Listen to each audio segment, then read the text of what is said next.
Operation Sindoor కొనసాగుతుంది. ఢిల్లీలో కీలక సమావేశాలు నిర్వహించనున్నారు. ప్రధాని మోదీతో జాతీయ భద్రతా సలహాదారు అజిత్ దోవల్ భేటీ కానున్నారు.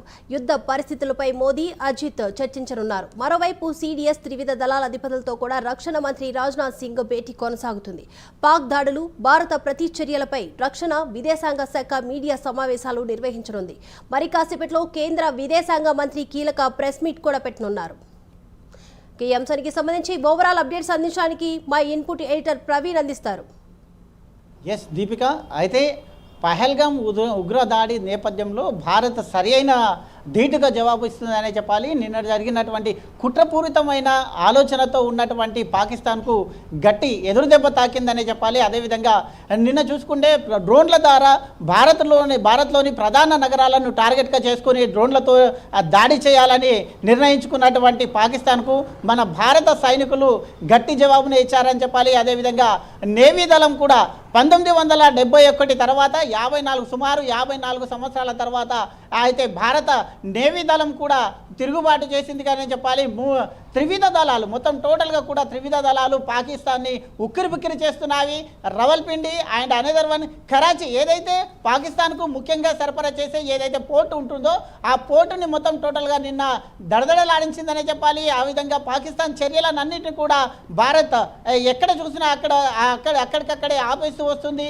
ఎలాంటి చర్యలకు పాకిస్తాన్ పాల్పడ్డా భారత్ ధీటుగా ఆన్సర్ చేస్తూ ఉంది. అదేవిధంగా పాకిస్తాన్కు సంబంధించినటువంటి ఏవైతే యుద్ధ విమానాలు ఉంటాయో ఆ 3 యుద్ధ విమానాలను గగనతలంలోనే కూల్చివేసింది. అదేవిధంగా ఆ పాకిస్తాన్కు చెందినటువంటి యుద్ధ విమాన పైలట్ కూడా మన భారత సైనికుల అధీనంలో ఉన్నట్టు సమాచారం కూడా ఉంది. కాబట్టి ఈ జరిగిన నేపథ్యం అంతా చూసుకుంటే నిన్న టోటల్గా ఈ యొక్క పాకిస్తాన్ పైన బాంబుల వర్షం కురిపించారని చెప్పాలి.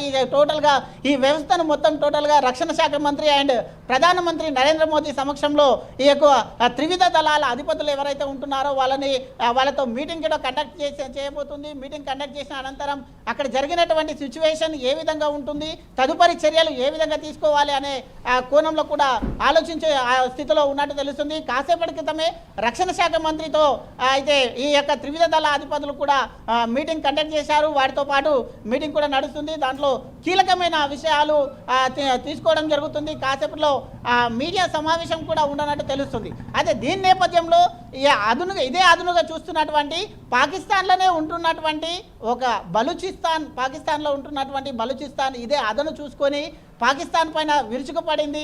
వాళ్ళు ఎప్పటి నుండో స్వతంత్రం కొరకు పోరాడుతున్నారు, పాకిస్తాన్తో మేము విడిపోవాలనుకుంటున్నారు. కాబట్టి ఇది అదును చూసి పాకిస్తాన్ స్థావరాలైనటువంటి క్వాట్వా అనే స్థావరం పైన నిన్న బలూచిస్తాన్ దాడికి పాల్పడి అక్కడ ఉన్నటువంటి పాకిస్తాన్ సైనికులను మొత్తం కూడా తుడముత్తే ప్రయత్నంలో అక్కడి నుంచి తరిమి కొట్టడం జరిగింది. ఏదైతే పాకిస్తాన్ చమురు కేంద్రాలు ఉన్నాయో ఆ చమురు కేంద్రాలన్నింటినీ కూడా టార్గెట్గా చేస్తూ బలూచిస్తాన్ కూడా అయితే దాడులకు పాల్పడుతుంది, భారత్కు సహకారం అందిస్తుంది. అయితే ఆ విధంగా బలూచిస్తాన్ నుండి కొన్ని ట్వీట్లు కూడా వెలువడుతున్నాయి. మాకు మిసైల్స్ ఇస్తే పాకిస్తాన్ను మొత్తం లేపేస్తామంటూ కూడా భారత్కు ట్విట్టర్స్ వస్తున్నాయి. ప్రధానమంత్రి మోదీకి కూడా ట్విట్టర్ల సహాయంతో వాళ్ళు అయితే వాళ్ళ యొక్క విన్నపాన్ని తెలుపుతూ ఉన్నారు. ఈ విధంగా ఎక్కడ చూసినా కానీ భారత త్రివిధ దళాలు మొత్తం టోటల్గా పాకిస్తాన్ను నిర్వీర్యం చేసే ప్రయత్నంలో వారి ఎలాంటి అడుగేసినా కానీ అయితే వాటిని తిప్పికొట్టే స్థితిలో అయితే భారత సైన్యం రెడీగా ఉందని చెప్పాలి. ఆపరేషన్ సింధూర్ పేరిట స్టార్ట్ చేసినటువంటి ఈ మిషన్ అయితే టోటల్గా పాకిస్తాన్ ఈ ఉగ్రవాదులను ఏరివేసే లక్ష్యంతోనే ముందుకు సాగుతుంది. పాకిస్తాన్లో ఉగ్రవాదం ప్లస్ ఉగ్రవాదానికి సహకరిస్తున్నటువంటి ఎవరైనా ఉన్నా పర్వాలేదు, వాళ్ళను కూడా క్షమించబోమని ప్రధానమంత్రి మోదీ ఇప్పటివరకే తెలిపిన నేపథ్యంలో భారత సైన్యం కూడా అదే విధంగా ధీటైన ఆన్సర్ చేస్తుందనే చెప్పాలి.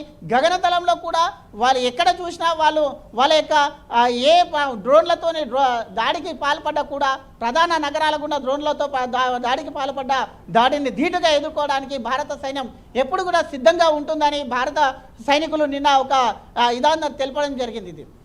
Right, thank you Praveen.